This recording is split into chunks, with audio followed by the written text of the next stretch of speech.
the first home I bought here on Long Island was actually in Sayville, like it is today. It was one of those markets where you had to pretty much pay list price. Of course, at $65,000, that's a big difference from what it is today. And it was interesting that the couple that we were buying the house from, or that we offered our bid for, was another young couple with a young child, and they were moving back to an area that they grew up in. And because my wife was pregnant, she connected with the wife of the homeowner and chose our bid because she said she wanted the vibe of growing a family in the house. So that was my first experience. It was a good decision. It was a wonderful house, and my first wife still lives there.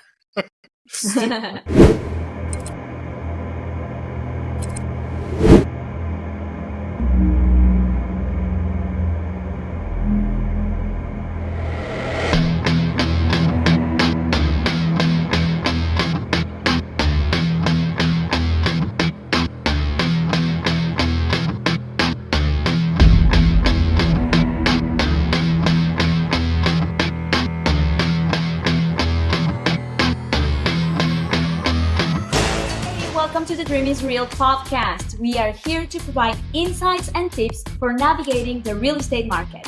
Today we're diving into the essential role of HVAC systems and energy systems, the role they play in home comfort and sustainability. I'm your host Gigi, and I'm excited to introduce our guest, Mike Bailis from EnergyWise. Welcome, Mike. Hi, how are you? I'm good. How are you? I am great.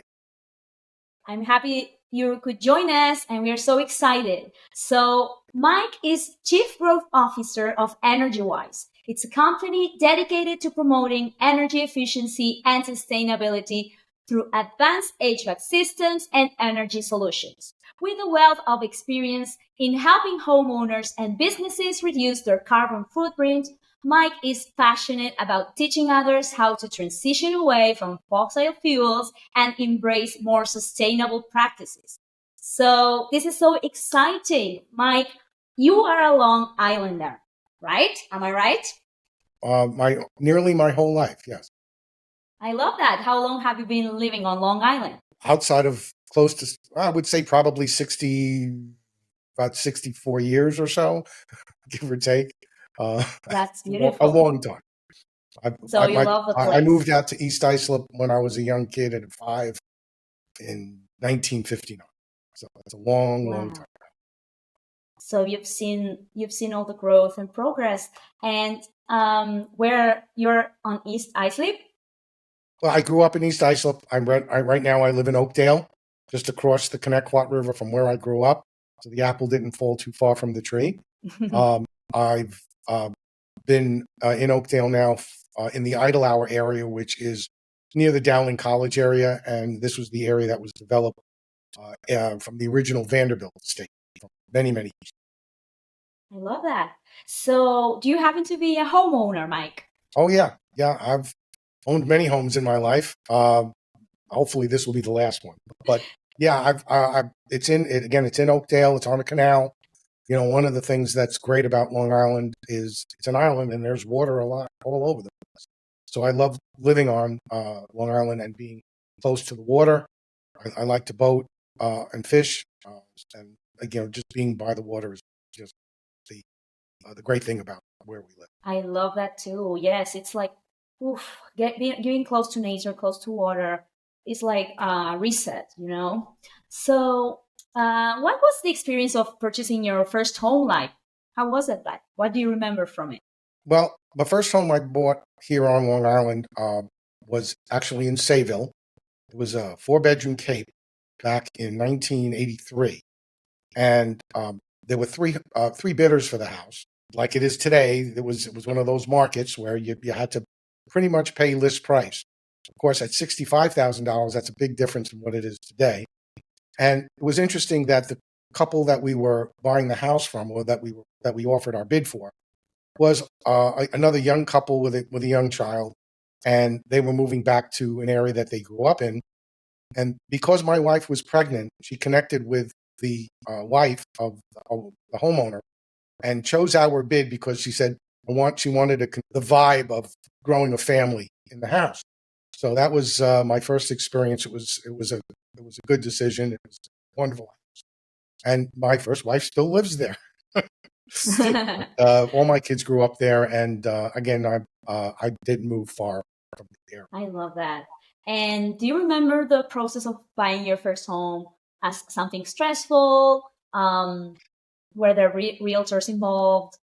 Oh yeah, of course, we had a real estate person that, of course, assisted us and showed us a few homes.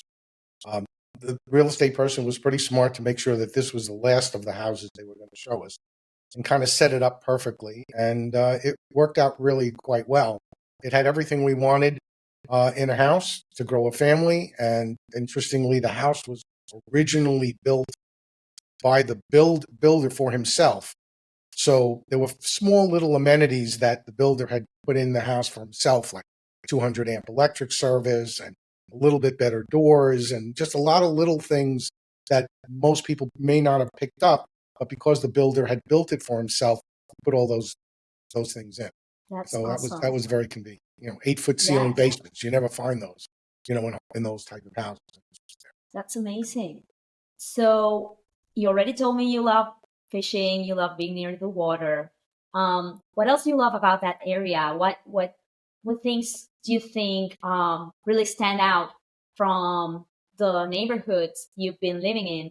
Was it the community, the whole Well, the like I said, schooling I system? grew up in the area. My wife and I are both into sustainability and nature. My wife is an avid gardener, and since she retired, she spent a lot of time fixing up the house exterior wise to complement the natural, going sort of back to what is natural for the area. Because of where we live, there's an awful lot of different types of birds. So we encourage the birds to come to the house. My wife has bird feeders around and little bird houses. So we get a chance to every morning we'll have our coffee on the front porch and just watch the birds in the bird bath or in the bird feeders. And we've had everything from red hawks to golden finches. And being on the water, you get all the waterfowl as well. So in the front of the house, we get all the regular birds, and in the back of the house near the canal, we get all the waterfowl. So we probably counted 27 or 28 different varieties of birds, which we enjoy their company. Oh my, Of course, my such a cats love them diverse. too, but only Do they? from the other side of the glass. Oh, okay. Because sometimes some birds are fierce enough to go after the cats. I've seen that happen. Not any of these. I love that, such a diverse environment and such diverse nature around you. So I love that you're into nature, and this comes in line with what you do with EnergyWise, right? You've been working in energy efficiency for several years. So tell us about EnergyWise. EnergyWise started in business in 1985. The owner today is the same owner that started the business. Greg Kassar and I met at a heating and air conditioning company in Bayshore in 1982. He was actually a junior mechanic and going to school to get his engineering degree. When he got his degree, he left the company and started EnergyWise, and I was soon to follow. And Greg and I and his other partner started to grow the business. But the key to our business at the time was focusing on the higher end construction that was going on the East End and other areas of Long Island that were focused on high efficiency equipment, specifically geothermal systems, which were fairly different and unique. And it differentiated us from a lot of the other competitors out there that were putting in traditional systems. And while we could put those systems in, we always provided the proposal with the higher efficiency geothermal systems. And most people were unfamiliar with that technology. And once they were educated to it, they realized how phenomenal it is. It typically lasts longer than most other heating and air conditioning systems. It's substantially more efficient because you're using the energy from the earth instead of using fossil fuel. I got involved in the solar industry for many, many years and helped build one of the largest solar companies. But a lot of people think of geothermal as energy from the earth, as you would think like volcanic energy, which it's really not. Geothermal energy is really solar energy. The earth's crust absorbs the sun every day, so the upper crust of the earth is always warm, between 50 and 55 degrees. And that's the energy that we tap into with geothermal. And for those people that the geothermal system isn't practical, there's now new technology, heat pump technology, that allows for extracting heat from the air even during cold winter days. So there are a lot of options beside the traditional oil and gas fired heating system. I love that. It's like sci-fi, and at the same time, it's not sci-fi. Like it's very logic. Like we have the sun. Let's use that. Like I love it. So you've worked helping people learn about these options, right?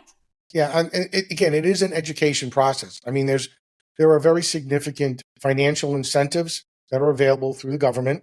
One of the reasons I came out of retirement, because I did retire from the solar industry about 3 years ago, and realized that I missed the action.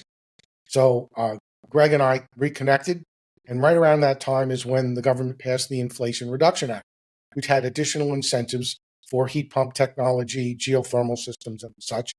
The state was promoting geothermal technology. The utility company, PSEG, was promoting it.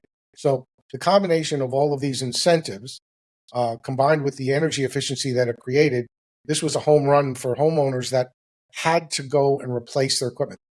The biggest challenge for us is overcoming the initial investment. It is more than a traditional system, but because of all of these incentives, it brings the cost down to a manageable number, and the savings is tremendous. I mean, the average homeowner today probably spends close to $10,000 a year on their electric and heating and cooling expenses. And when we finish with them with the new systems, they're saving 50% or more on their costs. And if you combine that with a solar electric system, which of course I promoted for 20 years, the cost goes down to nothing. I mean, my home is a perfect example. I don't just walk the walk and talk the talk. You know, I have a large solar array in my home. I have heat pump technology throughout my house, very high efficiency fossil fuel gas system that was there that I put in to eliminate oil. But my total utility expense for my house for everything is probably $600 or $700. So for someone Wow. that's retired as I am, you would think that's important because I don't need to spend that extra money on utility expense. So I don't, and I use that money to travel. So that's how I still use it. I just use it for more fun things. Yes, I love that. I love that. And it's so important. Cleaner energy systems using solar energy, geothermal energy. I love this. And it's so important. So, do you happen to work with first time home buyers? How do Yeah, you help them? all the time. Actually, just yesterday we were working on a project for someone that just bought their first home. It was in the house is in Plainview, and had an old oil-fired heating system and an old air conditioning system that were probably 20 or 30 years old. They're upgrading the system. It's not practical for geothermal in this particular case, so we're putting in a Mitsubishi system, which happens to be a very high efficiency multi-zone condensing unit.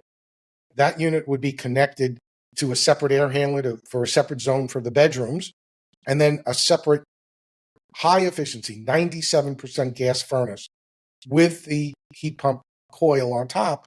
So they'll be using heat pump technology for probably 75 or 80% of their heating needs, with the luxury of a minimal amount of gas for when the temperature gets really cold, those handful of days below 20 degrees. But the heat pump technology will do the rest. And that's a first-time home buyer that recognized the importance. The thing we find about first-time home buyers, first off, they're typically young people when they can get into a house, and they look at their operating costs and they realize that energy is probably their second most expensive expense in a house. They've been brought up on the idea that climate change is real and that they have a responsibility to do something. So they do. This is, part of the mentality of a young person to think about the future. I may not live long enough to see the dramatic change that I expect to see. And that is the transition away from burning oil and to a certain degree natural gas and propane, and get away from that climate change problem and go in the right direction. And this is using renewable energy. This is using the Earth's energy.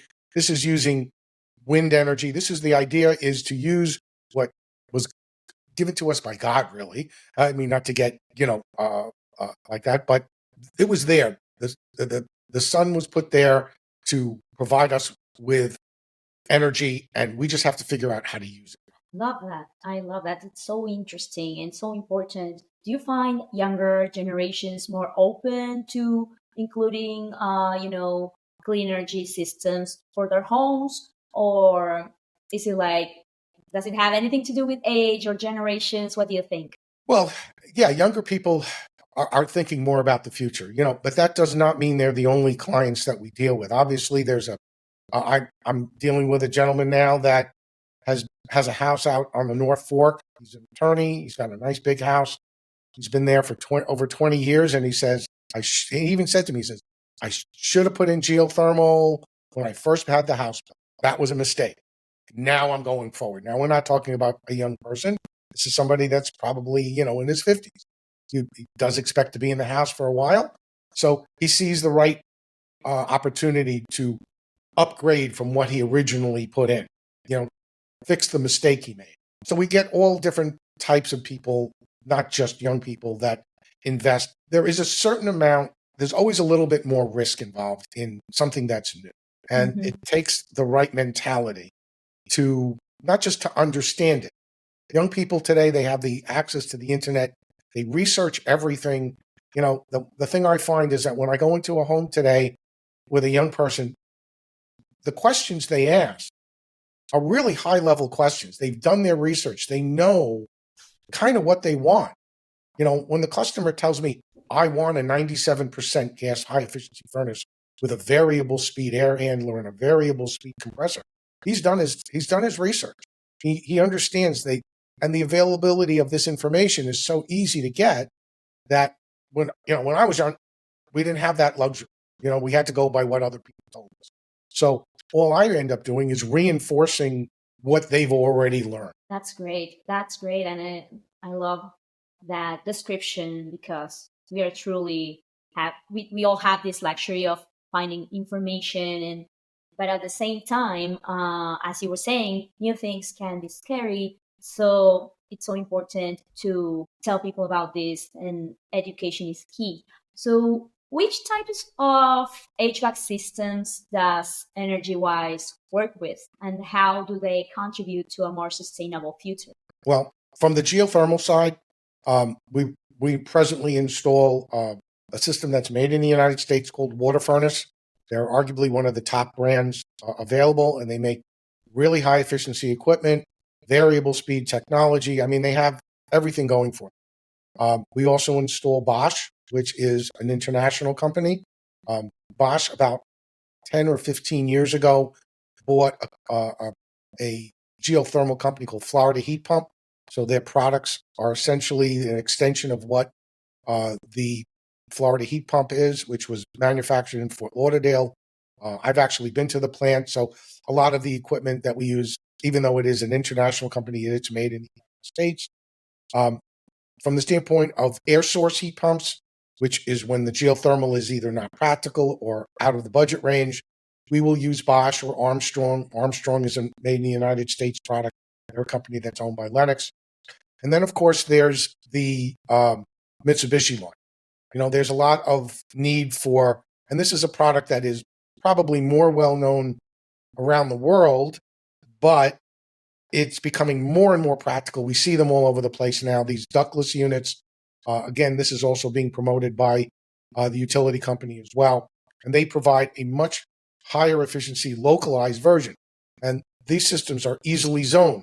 So you could have one outdoor condensing unit and 4 or 5 different air handlers around the house. So when you're not using a room or you're not using an area, if you're just in the bedroom, you can just put in the system, use the system just to cool your bedroom. I have one of those systems in my own home. So I don't cool my whole house at night. I just cool my bedroom, just where my wife and I sleep. And of course, we have it set up so that in the morning, when the system automatically turns on, that cools the rest of the house. So again, the idea is not just with these type of systems, is not just energy efficiency, but zoning the system in such a way that you're only heating and cooling areas that you really need to be in. So that's the kind of systems we will typically use. The water furnace, Bosch, Mitsubishi is our primary lines, Armstrong. Those are the name brand products that we. Yes, that's great. So this leads to the next question. How can first-time homebuyers ensure HVAC systems are up to standard when they purchase a new home? What should be they looking for? Well, that's a great question because today most homes on Long Island, the vast majority of them are fairly old now. I mean, we're talking about homes that were built, in the 50s, and there've been a lot of modifications that have been made to the homes. But at the end of the day, they're still an old home, and the equipment might have been replaced once or maybe even twice over the life.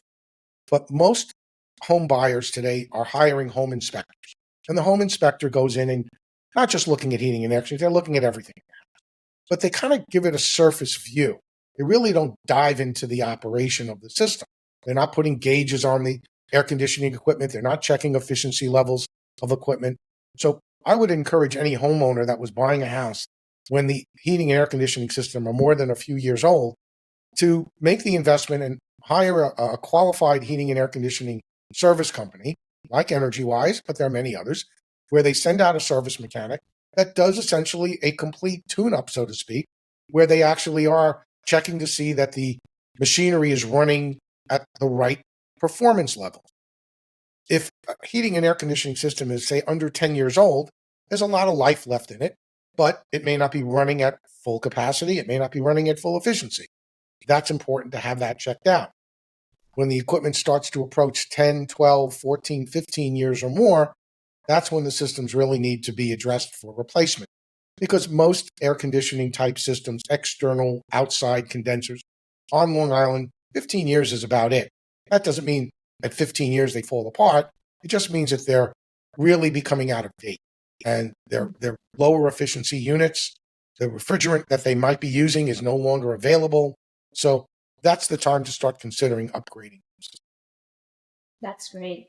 So when choosing between gas, electric, or any other option, which one would you recommend for a first-time home buyer especially? Well, again, it comes down to what's available. It's really hard to get natural gas today. There have been moratoriums. If you don't already have gas on the street, it's not going to be available. If it happens to be on the street, you might be able to upgrade to gas over, let's say, oil. I would hardly ever encourage anyone to put in an oil-fired heating system, especially if the house has been properly insulated and sealed. The biggest problem today with oil heating systems specifically is they tend to be oversized. And the reason they're oversized is because oil, the type of fuel that it is, cannot be metered down to the capacity that a house may need. So it tends to be sometimes 50 to 60% larger than what the house really needs. As a result, the system tends to cycle a lot, on and off, on and off. That type of system operation is like a car going in stop-and-go traffic. It's very inefficient. Natural gas is better because it can be metered to much lower capacities, but it's still a fossil fuel, and it's still not as readily available as things. So what should people do? Well, obviously I'm promoting higher efficiency equipment, specifically clean energy systems like geothermal, high efficiency cold climate heat pump systems that heat and cool substantially more efficiently. But I will create a little warning here. Any older home, the first thing you really need to do is to address the envelope of the home, which, again, we're not in the insulation and sealing business, but every home should be tested, doing a blower door test to determine the air changes per hour of the house. If it's a leaky house, you got to seal it. If it needs insulation, it needs to be put in. Before you make any significant investment in a new heating and air conditioning system, you want to create a tighter envelope first. And again, it's not super expensive for the basic sealing, adding attic insulation. Most homes I go in today, they typically have R19 in the attic. They really should have R30 or R38. If the house is going to be resided, of course, put on a backer board, seal it up. So there are companies that specifically do this. That's great advice. Great advice. And you watching at home, thanks for watching. And don't forget to follow Dream Select Realty on Instagram and TikTok and Dream Select Home on X. Visit the Dream Select Realty website at dreamselectrealty.com for investment opportunities and future events. We'll be seeing you next time. Bye, Mike.